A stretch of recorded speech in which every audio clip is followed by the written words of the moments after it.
누가복음 2장 39절부터 52절까지 함께 읽겠습니다. 시작. 주의 율법을 따라 모든 일을 마치고 갈릴리로 돌아가 본 동네 나사렛에 이르니라. 아기가 자라며 강하여지고 지혜가 충만하며 하나님의 은혜가 그의 위에 있더라. 그의 부모가 해마다 유월절이 되면 예루살렘으로 가더니 예수께서 12살 되었을 때에 그들이 이 절기의 관례를 따라 올라갔다가 그 날들을 마치고 돌아갈 때에 아이 예수는 예루살렘에 머무셨더라. 그 부모는 이를 알지 못하고 동행 중에 있는 줄로 생각하고 하룻길을 간 후 친족과 아는 자 중에서 찾되 만나지 못하매 찾으면서 예루살렘에 돌아갔더라.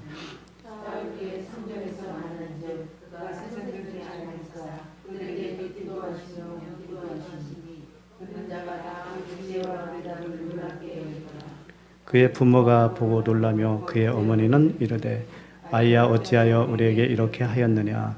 보라 내 아버지와 내가 근심하여 너를 찾았노라. 예수께서 이러시되 어찌하여 나를 찾으셨나이까. 내가 내 아버지 집에 있어야 될 줄을 알지 못하셨나이까 하시니 그 부모가 그가 하신 말씀을 깨닫지 못하더라. 예수께서 함께 내려가사 나사렛에 이르러 순종하여 그 어머니는 이 모든 말을 마음에 두니라. 예수는 지혜와 키가 자라가며 하나님과 사람에게 더욱 사랑스러워 가시더라. 아멘. 오늘 말씀 제목은 그리스도의 형상입니다. 그리스도의 형상은 하나님의 형상이기도 하죠. 네. 하나님의 이제 그 속성이라고 그럴까요? 그리스도의 속성. 그렇게 이야기할 수도 있을 것 같아요. 이제 오늘 말씀은 내용을 보면은 예수님이 이제 12살 때 예루살렘 성전에 가서 예배를 드리고, 그런데 예수님은 거기 계속 남고 부모는 이제 집으로 돌아가는 거예요. 근데 집으로 돌아가다가 하룻길까지 와서 아들이 없는 걸 발견한 거죠. 현실적으로 이런 일이 있을까요? 정말 현실적으로 이걸 있다라고 우겨야 되기 때문에 굉장히 가설들을 만들어내요. 그 당시는 사람이 너무 많아서 뒤에서 따라오는 줄 알았는데 가다 보니까는 아들이 안 왔더라 이거예요. 근데 하루 종일 그런 일이 가능할까요? 그것도 어머니 혼자도 아니고 두 사람이잖아요. 부모가 두 사람 중에 한 사람이 먼저 우리 아들 어디 갔어? 이렇게 할 수 있잖아요. 그리고 또 어떤 그 해석은 이렇더라고요. 그 당시 풍습을 이야기하더라고. 풍습은 동네 어떤 아이든지 간에 자기 아이와 똑같이 취급을 한다는 거예요. 그래서 다른 아이가 내 옆에 있으면 그 아이를 보호하고 가면 된대요. 그러면 내 아들은 딴 사람이 또 보호하고 갈 거니까 그렇게 서로 하고 간다는 거죠. 참 성경을 그렇게 보다 보면은 하나도 그 진리를 파악할 수가 없어요.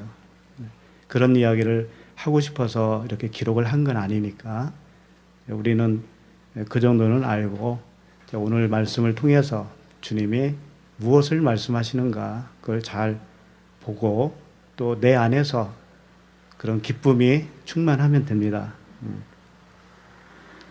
39절을 보겠습니다. 한번 읽을까요? 시작. 주의 율법을 따라 모든 일을 마치고 갈릴리로 돌아가 본 동네 나사렛에 이르니라. 주의 율법을 따라 모든 일을 마쳤다고 그랬습니다. 이건 뭐냐면은 예수님이 그 비둘기로 제사를 드렸잖아요. 그래서 그 성전에 가서 율례대로 다 그 관습에 따라서 예배를 드렸어요. 그 의미는 율법 아래로 오신 예수 그리스도를 표현하고 싶은 거예요. 그러니까 율법 아래로 오신 겁니다. 그분은 그래서 그 제사를 드리게 된 거죠.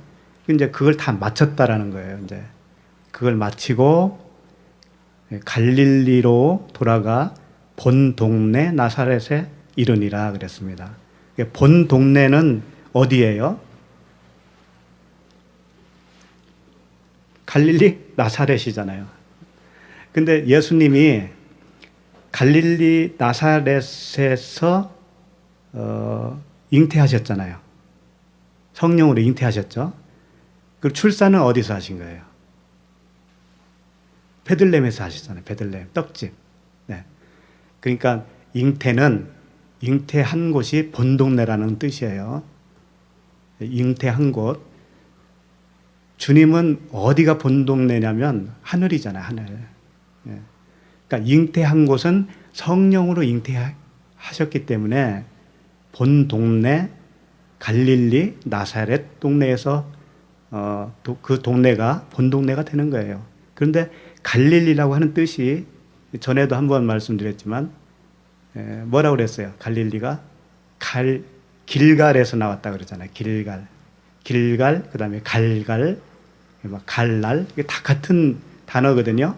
그게 무슨 의미냐면 돌아간다, 회전한다, 수레바퀴 이런 뜻이에요. 그게 그러니까 성경에서 수레바퀴, 뭐 병거 이런 말씀들은 다 말씀입니다. 그게. 근데 갈릴리에서 길갈에서 갈릴리가 나왔는데 길갈에서 뭐 했다고 그랬냐면 수치가 떠나갔다라고 말씀을 하셔요. 그러니까 갈릴리 동네는 수치가 떠나간 곳이에요. 성령으로 잉태한 곳. 그게 본 동네라는 거예요. 그 본 동네로 돌아간 겁니다. 율법을 제사를 다 마치고 그 다음에 40절 읽겠습니다. 시작. 아기가 자라며 강하여지고 지혜가 충만하며 하나님의 은혜가 그 위에 있더라. 네. 이제 아기가 자라며 강하여지고 지혜가 충만하며 하나님의 은혜가 그 위에 있더라. 여기서 이제 아기가 나오는데 우리 오늘 읽은 본문 중에서 아기가 3번 나와요. 3번 나오는데 이 이제 첫 번째 아기는 파이디온이라고 하는 단어인데 7살 이하의 어린아이를 일컬어요. 보통. 네. 파이디온. 그리고 이제 43절에 보면 아이 예수는 그래서 이 아이가 또 나오죠. 여기서는 이제 파이스라고 하는 단어예요. 같은 단어가 아닙니다. 파이스는 7살부터 한 14살까지라고 그래요. 그러니까 청소년이죠, 청소년. 네. 그러니까 주님이 이제 예수님이 12살 때 예루살렘에 간 이야기니까 그때는 이 아이 예수 파이스라고 하는 단어를 사용했어요. 그 다음에 48절에 보면 아이야 어찌하여 우리에게 이렇게 하였느냐 라고 할 때 이 아이는 테크논이에요. 또 테크논은 아들이라는 뜻이에요. 아들, 뭐 자식, 자손 이런 뜻이에요. 그러니까 지금 3단계로 아이가 점점 자라난 그런 순서를 여기서 표현해주고 있는 거예요. 그래서 오늘 말씀에 이제 오늘 지금 읽은 40절에 보면은 뭐가 나오냐면은 제일 첫 번째 아기가 자라며 강하여진다는 말이 있죠. 강하여졌다. 그 다음에 지혜가 충만하다. 그 다음에 하나님의 은혜가 그 위에 있더라. 이 3가지가 나오죠. 예. 그러니까 아이가 자라는데 무엇이 자라느냐면은 강함. 이게 힘이거든요. 강함이 자라고. 그 다음에 지혜가 자라고 하나님의 은혜가 자라는 거예요. 예. 그러니까 하나님의 형상 중에 특징이 뭐냐면 자란다라는 거예요. 자란다라는 거. 그러니까 우리 안에 하나님의 형상이 이루어질 때 어떻게 한다고요? 자라남이 있다고요. 우리도. 그걸 똑같이 보여주고 있어요. 예수님을 통해서. 아까도 우리 말씀 나눴던 그런 부분 중에 하나인데 우리는 자랍니다. 자라. 그 영적 의미도 다 자라는 의미로 볼 수가 있어요. 하나님의 형상이 자라는 겁니다. 그리고 아기가 자란다라고 했는데 이 자란다라고 하는 단어가 아옥산호예요. 아옥산호. 이건 뭐냐면 그냥 양적으로 증가하는 걸 표현하고 있어요. 나무가 자란다라든가 키가 자란다. 양적. 예. 그런데 52절에도 보면은요. 52절 끝절 보시면 예수는 지혜와 키가 자라가며, 여기도 자란다는 말씀을 하셨잖아요. 근데 여기에서는 다른 단어를 사용했어요. 프로콥터라고 하는 단어인데, 이것은 그냥 자란다라고 표현을 하지만 원어상으로 보면 더 깊어진다, 더 높아진다, 높이 자란다, 이런 의미예요. 그러니까 자란다고 하는 단어도 지금 다르게 사용하고 있어요. 왜 그럴까요? 첫 번째 40절에서 보는 자란다는 의미와 52절에 자란다는 의미는 이 보완적이에요, 서로. 그래서 이걸 잘 표현해주는 말씀이 우리가 잘 아는 에베소서 3장 19절 말씀인데요. 제가 읽어드릴게요. 그 너비와 길이와, 여기 나오죠? 그 너비와 길이와, 이게 아욱산호에 속하는 거예요. 첫 번째 자란다고 하는 의미예요. 그 다음에 높이와 깊이가 어떠함을 깨달아. 높이와 깊이, 이것은 52절에서 말하는 그 자란다는 의미예요. 그러니까 옆으로 자라고 양쪽으로 자라는 게 있고, 그 다음에 높이와 깊이가 자라는 게 있다고요. 그러니까 하나님의 나라는 완벽한 거예요. 사방팔방으로 자라나는 거죠. 그것을 표현해 주고 있는 거예요. 하나님의 형상의 하나예요. 무엇이 자라냐면은, 무엇이 자라냐 이거예요, 그러면은. 그게 이제 그 다음 절 말씀이죠.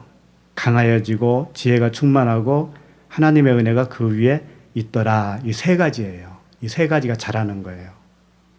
우리도 똑같습니다. 우리도 똑같아요. 우리 이야기니까.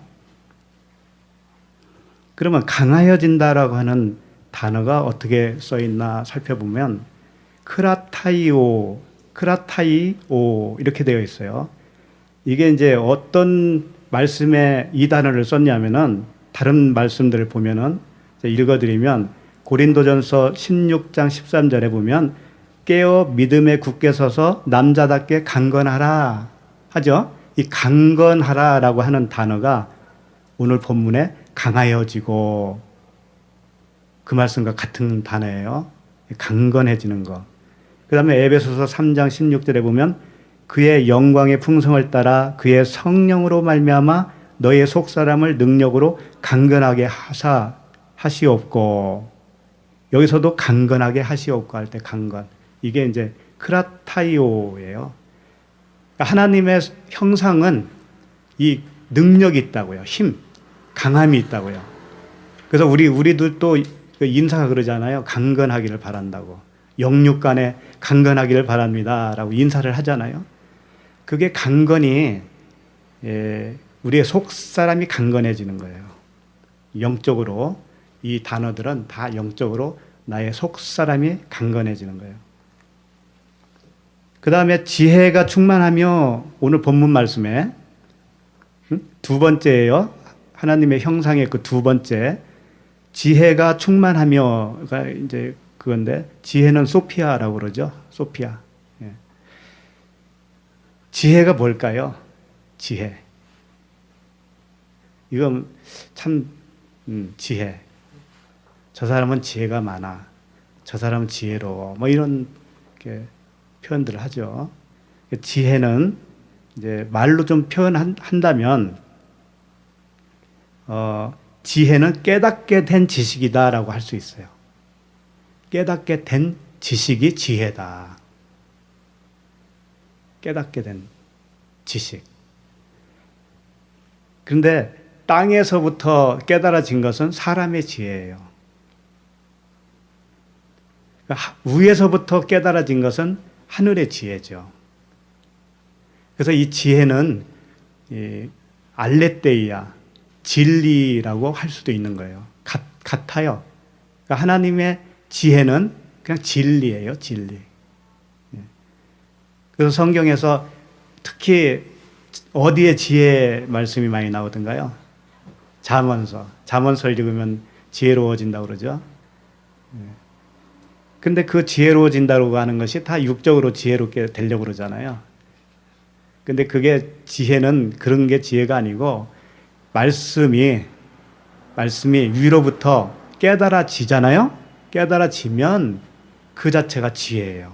그 자체가 진리고, 네, 그걸 말하고 있는 거예요. 이것은 땅에는 없는 거죠. 그러니까 하늘에만 있는 거예요. 하나님만 있는 거죠. 그래서 고린도전서 3장 19절에 보면 이렇게 증언하고 있습니다.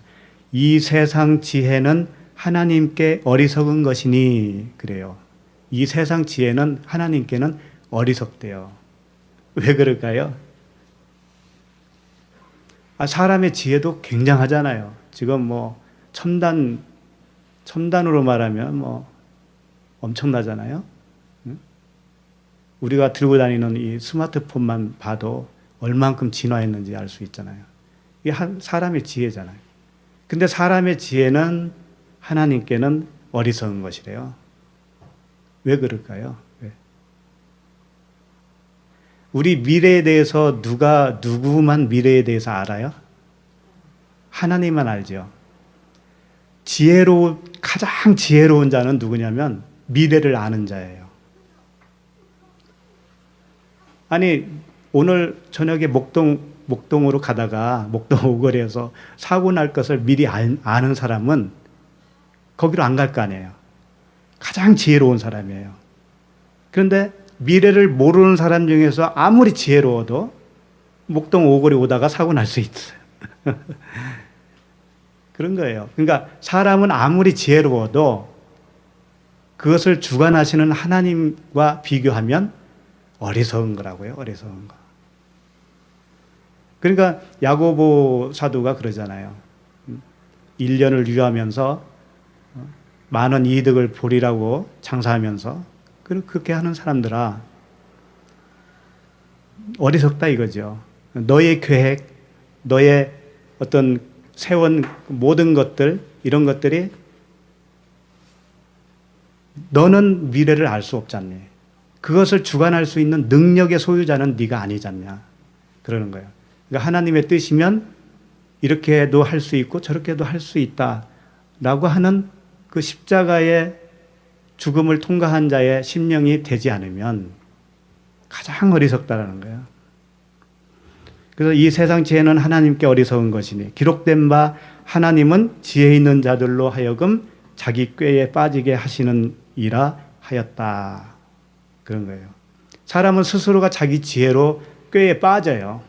올무가 돼요, 그게. 그래서 우리는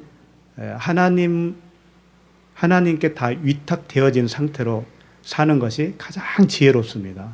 우리는. 그 다음에 이제 세 번째, 하나님의 은혜가 그 위에 있더라. 지금 40절 보고 있죠. 하나님의 은혜가 그 위에 있더라 해서 하나님의 은혜, 이 은혜가 이제 카리스라고 그러잖아요. 카리스. 은혜는 선물, 호의 또는 칭찬 이런 뜻을 가지고 있습니다. 카리스. 이게 뭐라고요? 하나님의 형상이다 이거예요. 하나님의 형상이다. 그러니까 세 가지로 다시 요약을 하면 하나님의 형상, 그리스도의 형상, 예수님이 자라가면서 이 세 가지가 자라간다고 그러죠. 뭐예요? 강건한 능력이에요. 첫 번째가. 그 다음에 지혜라고요. 지혜. 그 다음에 은혜예요. 은혜. 이게 이제 하나님의 그리스도의 형상이라고 볼 수 있는 거죠. 그래서 요한복음 1장 14절에 보면 말씀이 육신이 되어 우리 가운데 거하심에 우리가 그의 영광을 보니 아버지의 독생자의 영광이여 은혜와 진리가 충만하더라. 이게 그리스도의 형상입니다. 이게. 이것을 우리가 닮는 거예요. 그 지혜와 능력과 그 은혜를 우리가 같이 소유하는 겁니다. 그걸로 살아가는 거죠. 그러니까 이렇게 되는 거예요. 그 자라난다고 하는 그런 의미가 밤낮 우리가 밤낮 자고 깨고 하는 중에 씨가 자라듯이 자라는 거예요. 그게 자라서 어떻게 그리 되는지 우리는 몰라요. 우리도 모르게 그게 자라난다고요. 땅이 스스로 열매를 맺되 처음에는 싹이요, 다음에는 이삭이요, 그 다음에는 이삭에 충실한 곡식이니라. 그러니까 우리가 아무리 그 논쟁을 해도 소용없어요. 그 논쟁할 필요도 없고 이게 자라난다고요. 그러니까 이삭인 상태도 있을 수가 있고 알곡인 상태가 있을 수도 있고 그 자라남의 차이는 있겠죠. 그러니까 우리들이 이렇게 모여 있어도 좀 달라요, 다. 근데 그것을 다 수용하는 거예요, 우리는. 이제 이미 알았기 때문에. 서로를 보듬어 주는 거죠. 서로를 인정해 주고 존중하는 거예요. 근데 우리가 잘못된 태도가 하나 있어요. 우리가 다 티끌이라고 하니까 다른 사람도 티끌처럼 여겨버려요. 다른 사람도 하찮게 여긴다고요. 그러면 안 됩니다. 티끌끼리는 존중하는 거예요. 그리고 하나님의 생명이 담겼으면 이미 그 귀한 생명이 있잖아요. 우리 형제의 얼굴을 보면서 그리스도의 형상을 발견하는 거 아닙니까? 티끌이 아니잖아요. 그렇게 보면. 그러니까 우리는 서로 존중해야 돼요. 존중하고 서로를 위해주고 사랑하고 그건 우리가 해야 되는 겁니다. 하찮게 여기면 안 돼요. 자기 자신의 옛사람을 하찮게 여겨야 되는 거지. 다른 사람까지 그렇게 하지 말아요. 그러니까 우리 모두 그리스도의 형상이 점점 자라기를 원해야 되는 거예요, 우리가. 자, 그 다음 말씀 누가복음 2장 41절 읽겠습니다. 그의 부모가 해마다 6월절이 되면 예루살렘으로 가더니. 자, 지금 말씀 이렇게 술렁술렁 하고 있는데 이게 굉장한 깊이가 있는 말씀이에요. 저도 이 말씀 준비하면서 깜짝깜짝 놀랍니다. 어떻게 이렇게 기록을 하셨을까? 이 말씀이 무슨 말씀이겠어요? 그의 부모가 해마다 6월절이 되면 예루살렘으로 가더니. 예수님이 12살 때의 이야기거든요, 이게. 그러면 해마다 갔으니까 몇 번을 갔다는 얘기예요? 이제 오늘이 12번째예요. 그럼 11번째까지, 12번째까지 계속 뭘 했다라는 거예요? 제사를 드렸잖아요. 6월절 제사, 6월절. 반복으로 드렸잖아요. 근데 성경은 뭐라고 그래요? 반복으로 제사를 드릴 필요 있다고 그래요? 없다고 그러잖아요. 그러니까 반복으로 드리고 있는 이 사람은 지금 어떤 상태에 있는 사람이에요? 그렇지. 율법을 지금 행하고 있는 상태에 이 부모가, 예수님의 부모가 그런 상태라는 얘기잖아요. 히브리서 10장 1절에는 이렇게 말씀하세요. 율법은 장차 올 좋은 일의 그림자일 뿐이요 참 형상이 아니므로 해마다 늘 드리는 같은 제사로는 나아오는 자들을 언제나 온전하게 할 수 없느니라. 그러니까 해마다 제사를 드렸으니 그렇게 드려도 온전한 것은 오지 않는다는 거죠. 네. 그러니까는 해마다 지금 6월절 제사를 드린 거예요. 그래서 이번에도 해마다 6월절이 되면 예루살렘으로 가더니 그랬습니다. 근데 이번에는 좀 다른 일이 벌어진다는 얘기죠? 좀 다른 이제 상황이 벌어진다는 거예요. 그 전에 11번째까지는 갔다가 왔어요, 그냥. 예수님을 데리고 갔다가 왔어요. 근데 6월절이라는 게 뭐예요? 어린 양을 잡아서 문인방과 문설주에 발라서 출애굽을 한 거 아닙니까? 그 사망이 너무 간간해요. 근데 6월절의 주인공이 누굽니까? 예수 그리스도시죠. 근데 예수 그리스도의 이 어머니, 아버지는, 부모는 그 주인공 되는 그분을 품에 안고 다니면서도 그 제사를 계속 드렸네요. 이게 누군지 아세요? 우리들이었어요. 그게 우리들. 우리들이 다 그런 육신의 정욕할 때요. 이 정욕이 뭐냐면 에피두미아거든요. 에피두미아. 에피두미아가 뭔지 아시죠? 들어보셨죠? 희생 제사를 계속 드리는 거. 양을 잡아서 계속 드리는 거. 요게 이제 에피두미아예요. 그리고 욕망, 탐심 이렇게 번역을 하거든요. 이 단어를. 그러니까 육신의 정욕, 육신의 탐심. 이 상태가 뭐냐면 지금 마리아와 이 요셉이 드리는 해마다 드리는 제사. 요 상태에 있는 게 그 에피두미아를 계속 하고 있는 거예요. 그게 남 얘기가 아니었단 말이에요. 우리들이 하나님을 섬기는 동안은 항상 그 모습이에요. 내 의지로 사는 것 자체가 하나님을 섬기는 거예요. 내 의지로. 그 내가 죽어야 되는 거거든요. 내가. 그게 십자가에 못 박혀야 돼요. 그래서 사도 바울은 육체와 함께 정욕과 탐심을 십자가에 못 박았느니라 그러잖아요. 다른 걸 십자가 못 박는 게 아니에요. 그래서 하나님을 섬겨서 복을 받으려고 하는 그 탐심, 십자가에 못 박히길 바랍니다.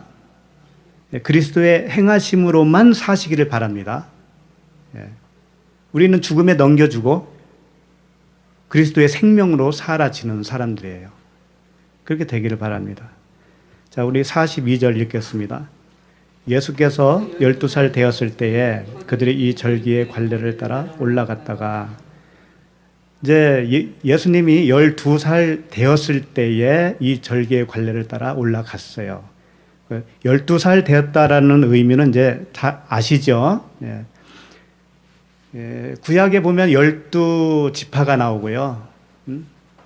신학에도 뭐 12제자, 12사도 다 나오는데 그 12이라고 하는 것은 항상 아들을 표현하고 있는 메타포죠.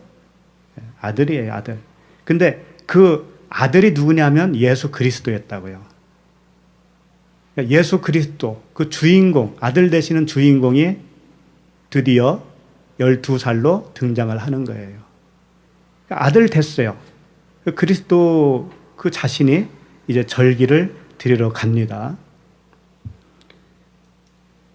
그러니까 우리들도 이 12이라고 하는 아들이 되면은 이 율법적이고 종교적인 예배가 그쳐야 돼요. 그쳐야 돼요.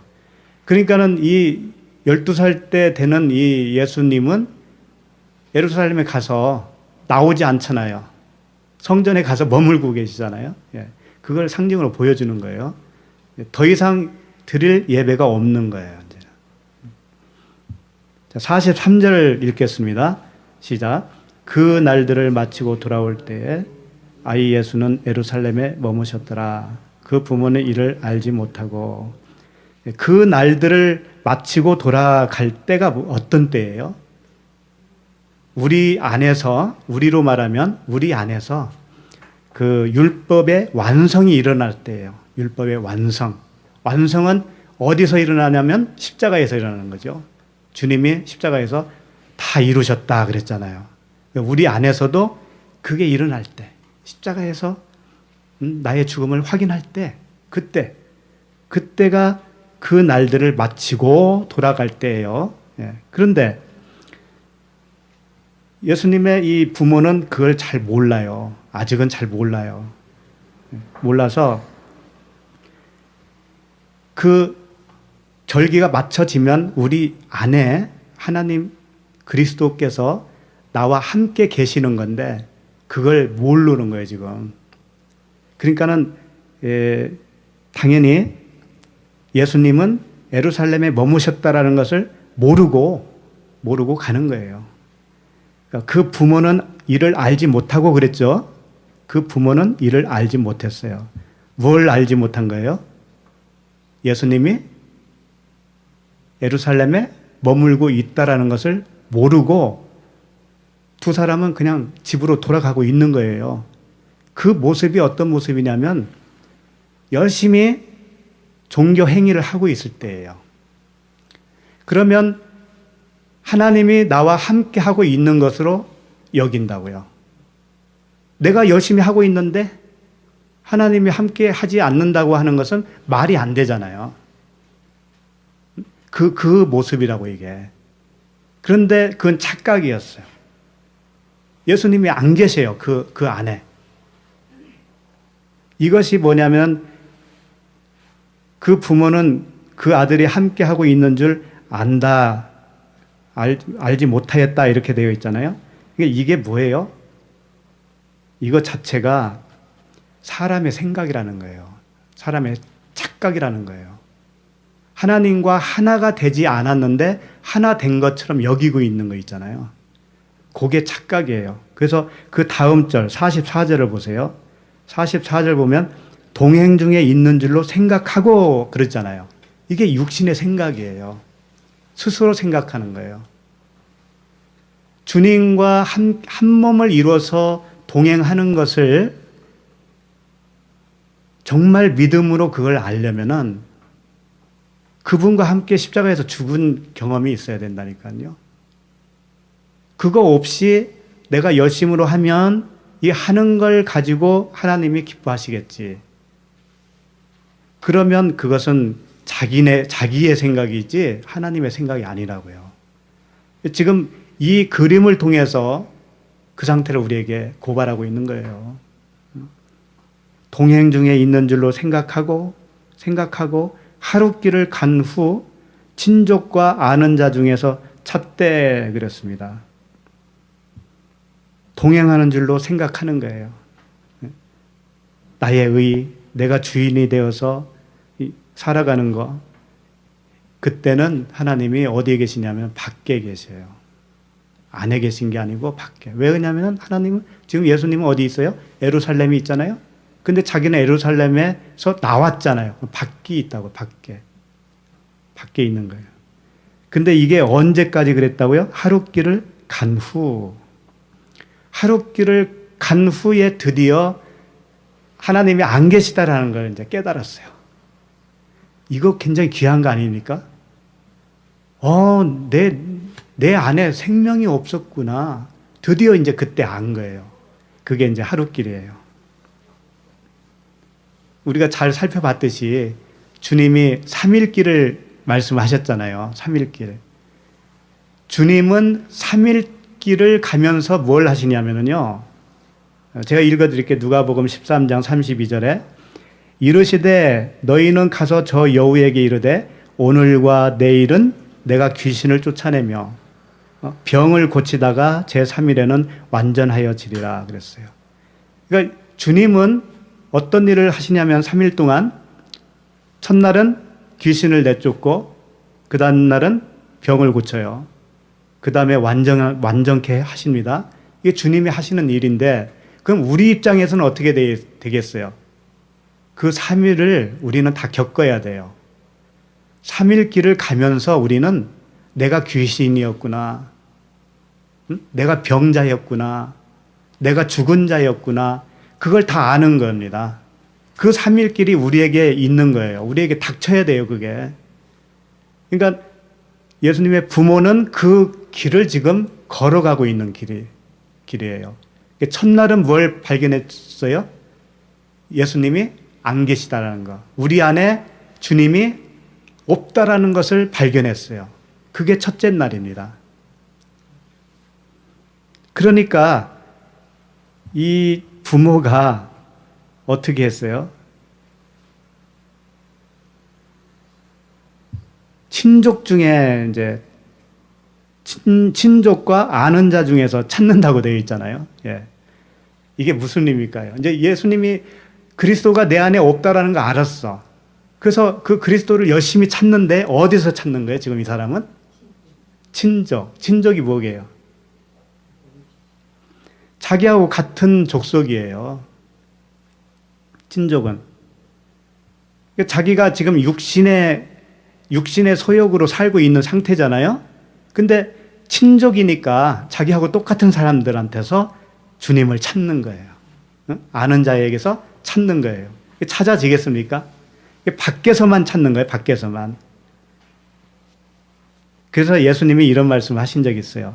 예수께서 그들에게 이르시되 선지자가 자기 고향과 자기 친척과 여기 자기 친척이 똑같은 거 아까 친족 싱게네스라고 해요. 그 단어가 친척과 자기 집 외에서는 존경을 받지 못함이 없느니라 하시며 이 말씀을 어떻게 생각하셨어요?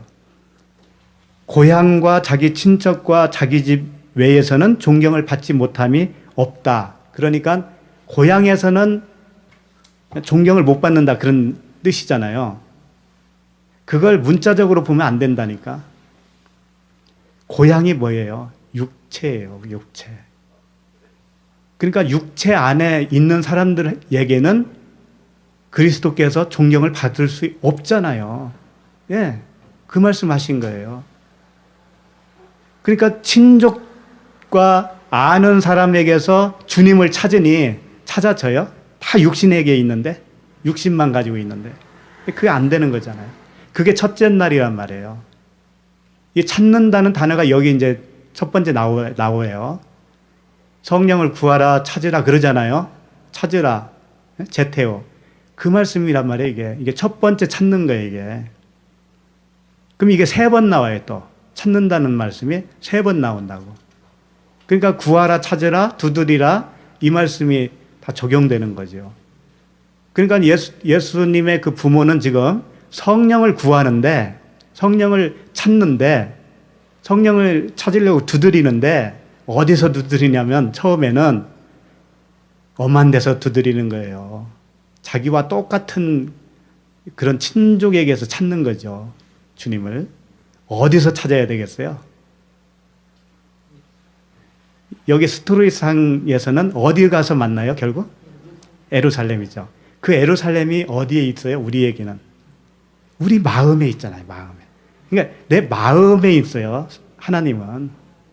그러니까 찾으려면 우리 마음 속에서 찾으면 돼요. 그 얘기예요. 그러니까 설교를 하는 저도요, 여러분에게는 밖에 있는 사람이잖아요, 밖에. 그럼 이걸로 주님을 만나는 게 아니고, 저는 이게 주님을 만날 수 있도록 도와주는 역할을 해요. 그런데 우리 각자 한 사람 한 사람이 어디서 주님을 만나야 되냐면, 내 안에서 만나야 돼요. 안에서 어떻게 만나요? 아까 지혜가 뭐라고 그랬어요? 깨달아지는 지식이라고 그랬잖아요. 예? 깨달아지는 지식. 내 안에서 깨달아지는 그 지혜의 말씀이 내 안에서 나올 때가 있어요. 그렇게 해야 그게 주님을 만난 거예요. 각자가. 제가 그걸 해드릴 수가 없는 거지요. 예, 그렇게 되는 거예요. 우리 안에서 만나는 거예요. 각자가 그거 만나야 됩니다. 자, 45절 읽겠습니다. 만나지 못함에 찾으면서 예루살렘에 돌아갔더니, 예, 친족과 아는 사람들에게서 찾았는데 못 찾았어요. 예, 그래서 예, 찾으면서, 또 찾는다는 말이 나오죠? 제테오. 찾으면서 예루살렘에 돌아갔어요. 제자리로 돌아갔어요. 예. 제자리가 우리도 제자리가 어디냐면요, 우리 마음속이에요. 마음속이 제자리예요. 그게 예루살렘이라고요. 그러니까 육에서는 찾을 수 없고 내 마음 안에서 찾는다는 의미가 뭐냐면, 육은 행동을 하는 거잖아요. 행위. 내가 주체가 되어서 내가 스스로 내 명령에 의해서 내 몸이 움직이는 거잖아요. 그러니까 내 생각, 내 행위, 이게 모든 게 뭐냐면 그게 육체예요, 육체. 그게 친족이에요, 그게. 거기서 찾지 마시고 내 마음 속에서 찾으라는 거죠. 자, 그랬더니 사흘 후에서 성전에서 만났습니다. 46절 읽겠습니다. 사흘 후에 성전에서 만난즉 그가 선생들 중에 앉으사 그들에게 듣기도 하시며 묻기도 하시니. 자, 드디어 사흘 됐잖아요. 3일, 네? 3일길. 4일이 됐습니다. 3일이. 사흘 후에 성전에서 만났어요. 이제 3일간 열심히 찾고 찾아서 주님을 만난 거예요. 예루살렘에서 만났습니다. 우리 마음속에서 만났습니다. 그런데 주님이 어떤 모습을 하고 있는가 봤더니 그가 선생들 중에 앉으사 그러잖아요. 예? 선생들 중에 앉으사. 선생들 중에 앉았다라는 건 뭐냐면 선생들 하면 이제 디다스 칼로스인데 교사 뭐 선생들이에요. 말씀을 가르치는 자들이에요. 그런데 그들 중에 할 때 이 중은 메소스라고 하는 단어인데 한가운데란 뜻이에요. 한가운데. 그러니까 선생들 중에 한가운데, 다시 말하면 선생 중에 선생. 교사 중에 교사. 주님은 그런 분이시다 이거예요. 그분이 그 한가운데 앉으셔서 계시더라 이거예요. 그러니까 앉았다라는 건 뭐냐면 권위를 말씀하시는 거예요. 권위. 그러니까 이런 말씀 들으셨잖아요. 그 산상수훈 시작할 때 예수께서 무리를 보시고 산에 올라가 앉으시니, 일부러 앉으시니 단어가 나와요. 그런 단어가 많이 나오거든요. 그러니까 앉으셔서 가르쳐요. 그게 뭐냐면 하나님 보좌에 앉으셨다라고 하는 표현들을 쓰잖아요. 말씀을 선포하는 그 자리, 그 권위, 그 하나님의 위엄, 그것을 표현하는 단어예요. 이 앉았다고 하는 것은. 그러니까 선생들 중에 선생으로서 그들 중앙에 딱 앉으신 거예요. 그 권위를 가지고. 그러니까는 이런 말씀도 하셔요. 내가 날마다 성전에 앉아 가르쳤으되, 이런 말씀도 하시거든요. 날마다 성전에 앉아 가르쳤다, 이렇게 표현하셔요. 주님은. 그러니까 앉았다라고 하는 것이 그분이 그 권위를 가지고 그 자리에서 말씀을 선포했다라고 하는 의미예요. 그러니까 하나님이시다 이거예요, 자신이. 근데 이제 오늘 말씀 보세요. 그들에게 듣기도 하시며 묻기도 하시며 그러죠. 그들에게 듣기도 해요. 묻기도 해요. 이게 무슨 뜻이에요? 그냥 듣는다는 말씀이고 묻는다는 말씀이에요. 그런데 하나님이 사람의 말을 듣는다고 할 때는 다른 이야기가 됩니다. 그걸 아셔야 돼요. 하나님 입장에서는 사람이 이야기하는 이 사람의 말은 들을 가치가 있어요, 없어요? 하나도 없어요. 그러니까 티끌이라니까. 사람의 말이 밤새도록 40일 동안 금식 기도하면서 외쳐도, 기도해도 그냥 하나님은 티끌로 들어요, 그걸. 그런데 여기서 듣는다는 거예요. 이게 하나님의 형상 중에 하나예요. 하나님은 들으시고 물으셔요. 이게 하나님의 형상이라고요. 그러면 인간, 정말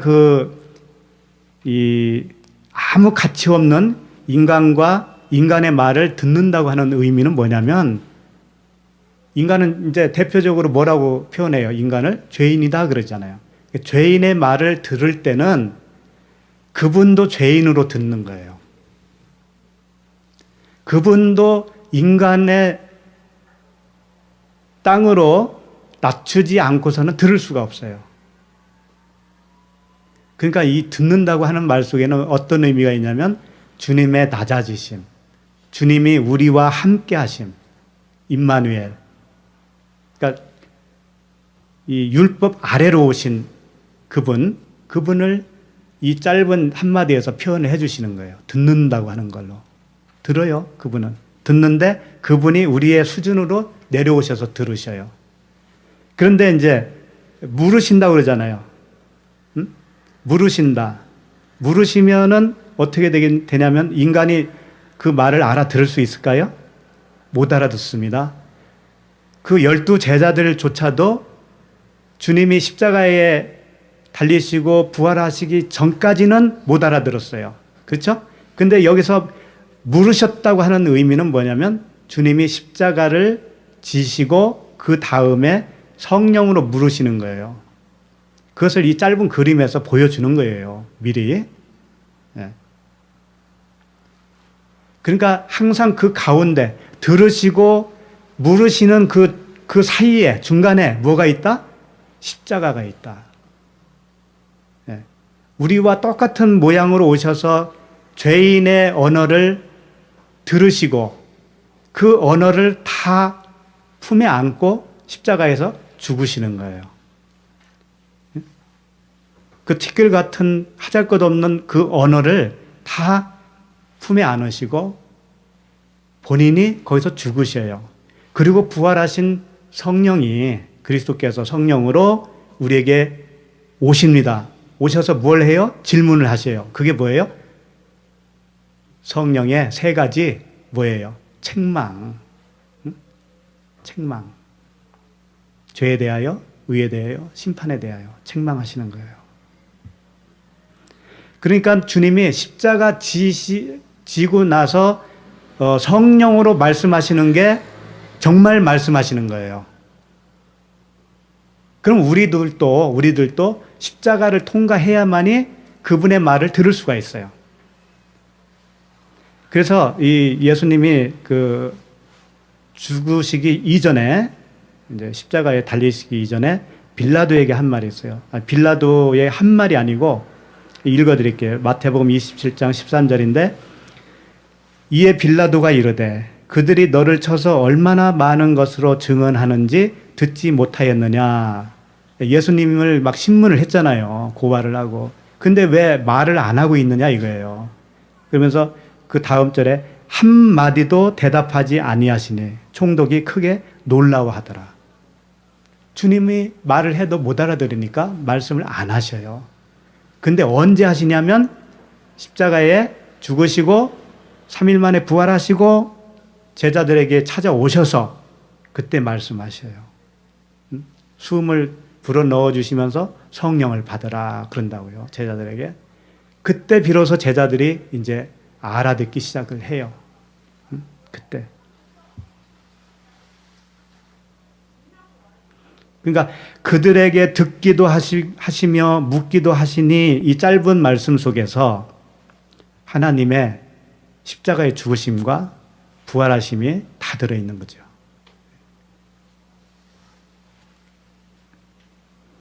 그 다음에 이제 그 47절 읽을까요? 시작. 듣는 자가 다 그 지혜와 대답을 놀랍게 여기더라. 네. 지혜와 대답을 놀랍게 여겼어요. 근데 이들이 깨달았기 때문에 놀란 걸까요? 안 그렇습니다. 여기서는. 왜 그러냐면 다음 절인가 이렇게 쭉 가면은 깨닫지 못했다는 말씀이 나와요. 깨닫지는 못했어요. 그런데 왜 놀래겠어요? 듣던 말들이 아니었거든요. 우리가 생각하고 있는 이야기들이 전혀 아닌 거예요, 이게. 그러니까 신기하고 정말 이건 말도 안 돼. 막 그렇게 자기에게 다가오는 겁니다. 놀랍다고 하는 게 뭐냐면 정말 기절할 만큼 놀랐다. 뭐 그런 뜻이에요. 그런데 그 지혜와 대답을 모르면 어떻게 되는지 알아요? 주님이 말씀하시는 그 지혜의 말씀, 진리의 말씀을 못 알아들으면 어떻게 되는지 알아요? 그게 심판이라고요.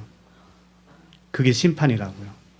그래서 마태복음 12장 42절에 이런 말씀이 있어요. 제가 읽어드릴게요. 심판때에 남방 여왕이 일어나 이 세대 사람을 정죄하리니 이는 그가 솔로몬의 지혜로운 말을 들으려고 땅끝에서 왔음이거니와 솔로몬보다 더 큰 이가 여기 있느니라. 이 말씀. 자, 남방 여왕이 일어나서 이 세대 사람들을 정죄한대요. 정죄하고 심판을 한다라는 거예요. 그럼 그 누굴까요? 남방의 여왕이 누구예요? 우리를 심판하는, 우리를 정죄하는. 남방 여왕이 시바의 여왕인지는 아시죠? 시바의 여왕이에요. 근데 남방이라고 표현을 했는데 남방은 이 아라비아 사막을 얘기하는 거예요. 남쪽 끝에 있는 아라비아 사막은, 아라비아라고 한 뜻은 지난주 그 설교에도 말씀드렸지만 메마르다, 천으로 덮여 있다, 전역이다 이거예요. 전역. 그런 뜻이라고 그랬죠. 그런데 스바의 여왕이에요. 그 남방에서 아라비아 사막 메마른 땅에서 살고는 있는데 스바의 여왕이라고 하는 뜻은 스바는 뭐냐면 쇠바거든요. 쇠바가 뭐냐면 일곱이에요. 일곱.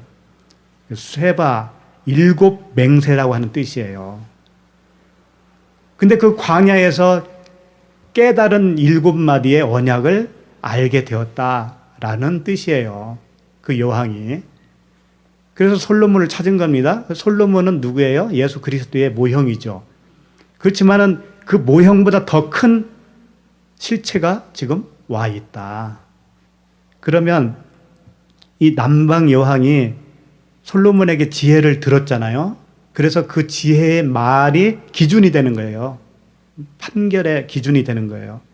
그래서 이런 말이 있습니다. 요한복음 12장 48절에 나를 저버리고, 예수님이 하시는 말씀이에요. 나를 저버리고 내 말을 받지 아니하는 자를 심판할 이가 있으니.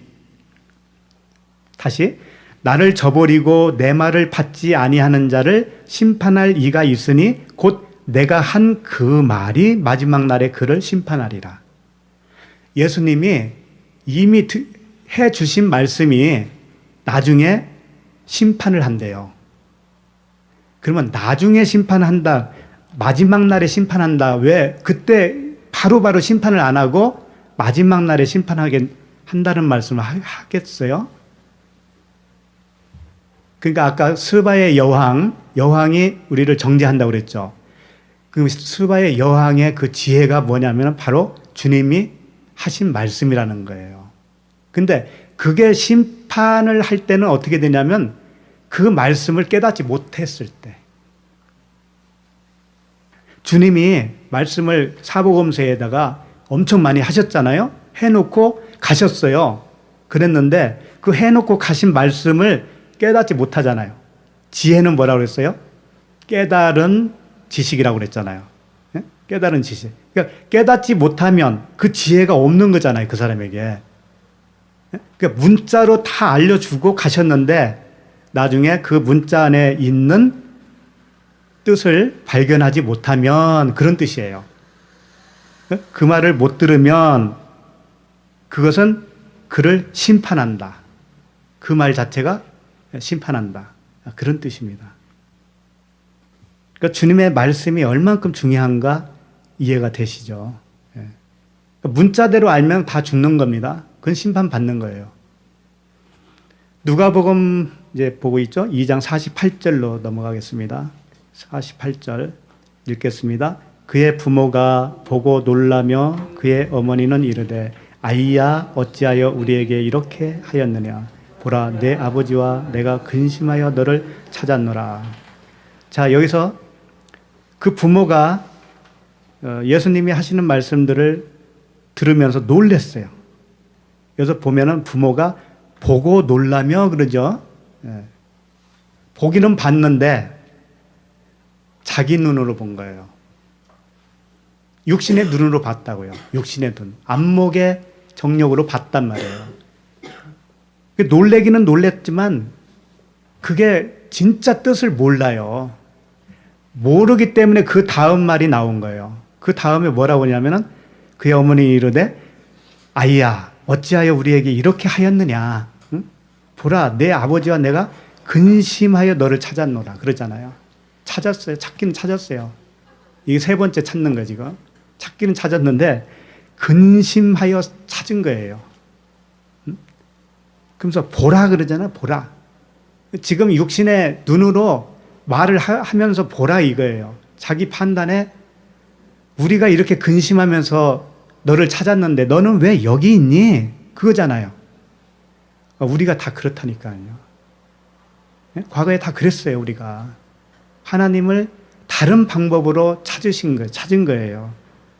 여기서 이제 그의 어머니가 이르되 아이야 할 때는 이게 테크논입니다. 아들이라는 뜻이에요. 자식이라는 뜻이에요. 그 이전에 아이 두 번 나왔죠? 이게 세 번째 아이가 테크논. 어찌하여 우리에게 이렇게 하였느냐라는 뜻은 이렇게도 말할 수가 있어요. 내가 행위로 지금까지 예루살렘 와서 그 결례대로 오순절을 지키고 예배를 드렸지 않느냐? 그건 나의 거룩한 행위 아니냐, 율법 지킴이 아니냐. 그러면 당연히 하나님이 나와 함께 해야지. 왜 나와 함께 하지 않고 당신은 엄한 데에 계셔? 이런 뜻이에요. 그러니까 11살까지는 너 이러지 않았었잖아. 그런 뜻이에요. 근데 왜 12살 되니까 오늘은 안 하던 짓을 하고 있는 거지? 그런 거예요.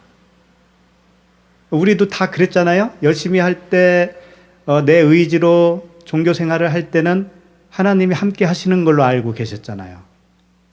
근데 잘 넘어갔잖아요. 또 잘 넘어간 적도 있잖아요. 근데 왜 이제 와서는 나를 쫄딱 망하게 하지? 이런 거예요. 그동안 가만히 계시다가 왜 이제 와서는 나를 모른 척 하시지? 이런 뜻이라고요.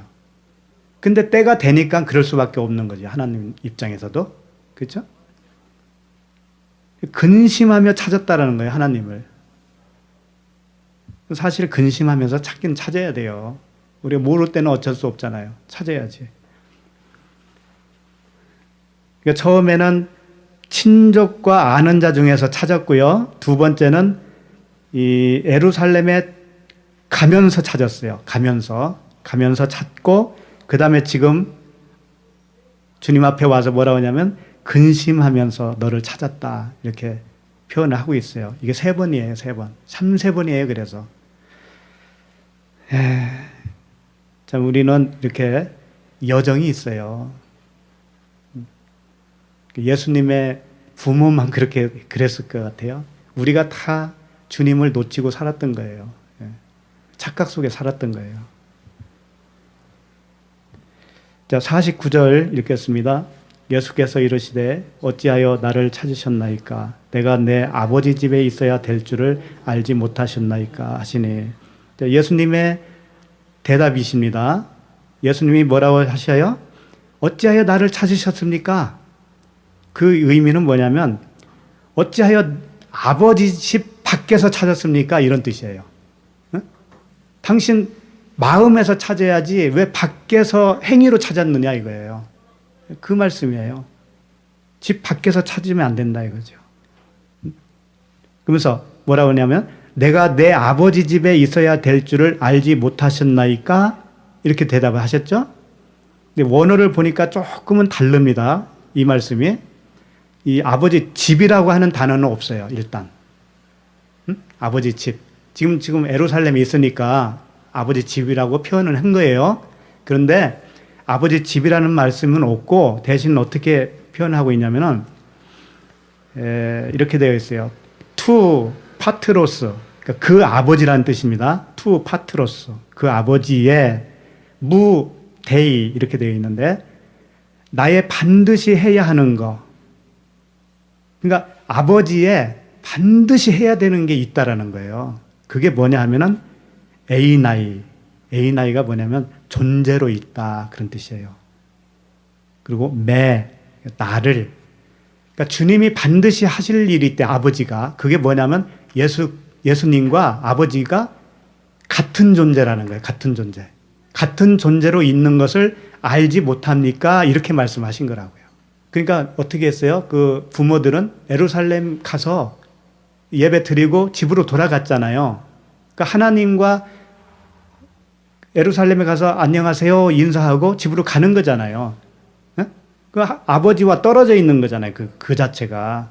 그런데 주님은 뭐라고 하시냐면 아버지와 내가 하나여야 되는 것을 당신이 알지 못하였습니까?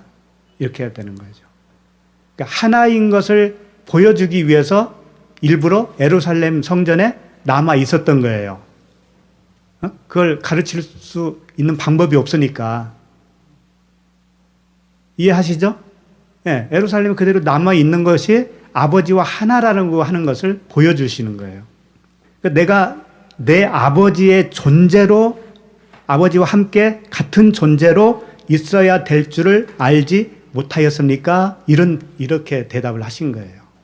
그러니까 주님이 말씀하신 대로 아버지께서, 그리스도께서 아버지 안에, 아버지가 주님 안에, 주님이 우리 안에, 우리가 주님 안에, 다 이게 하나가 되어야 되는 거잖아요. 그러니까 다른 데서 찾지 말아라. 너희 마음속이 성전이니까 네 마음 속에 주님이 계셔. 거기서 만나야 돼. 거기서 만나라. 그런 의미로 말씀을 하시는 거예요. 이제 50절 읽겠습니다. 그 부모가 그가 하신 말씀을 깨닫지 못하더라. 여기서 말씀을 깨닫지 못했다고 하는데 이 말씀은 네마입니다. 네마. 그러니까 노고스 말씀을 네마로 깨닫지 못했다라는 거예요. 부모가. 그러니까 어떻게 하냐면 깨닫게 해주셔야 되잖아요. 그렇죠? 그래서 51절이 나온 거예요. 51절 읽겠습니다.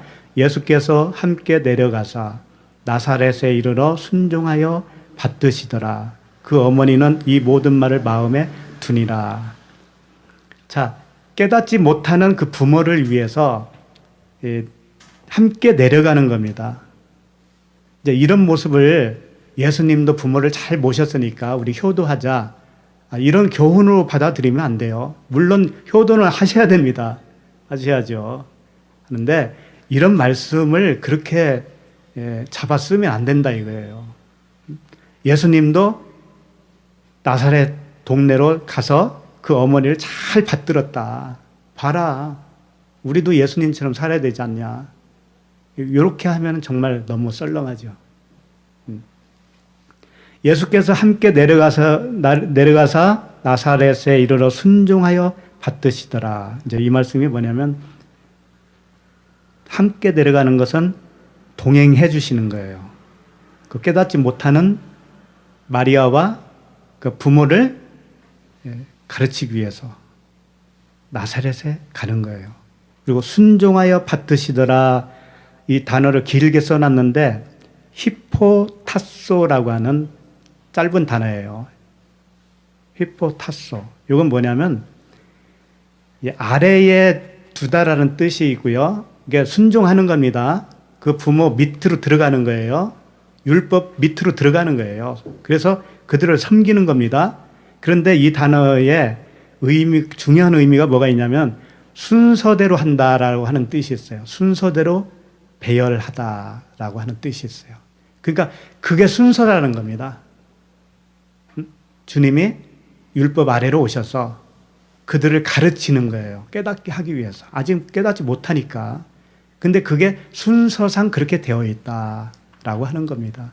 우리에게도 다 그런 순서대로 가고 있는 거예요.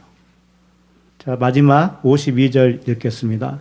예수는 지혜와 키가 자라가며 하나님과 사람에게 더욱 사랑스러워 가시더라. 여기서 이제 아까 우리 40절에서 본 그 말씀이 여기서 이제 중복됩니다. 중복되는데 지혜가 나오잖아요. 지혜.